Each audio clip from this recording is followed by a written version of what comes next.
am Stacey Williams and I am the Group Senior Talent Acquisition Manager at DFS.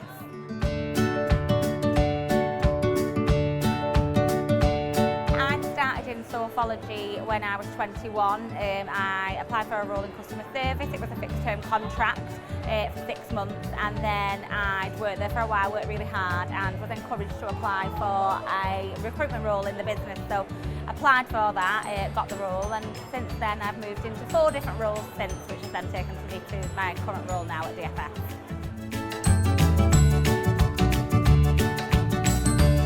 Every time we bring a role into our team, we've got apprenticeships going into our team, so whether that be recruitment, whether that be HR apprenticeships. So yeah, we start with a lot of young people and we'll do a lot of coaching and mentoring and just make sure that they have always got the opportunities so they can develop as well and get to where they want to get to, so the same.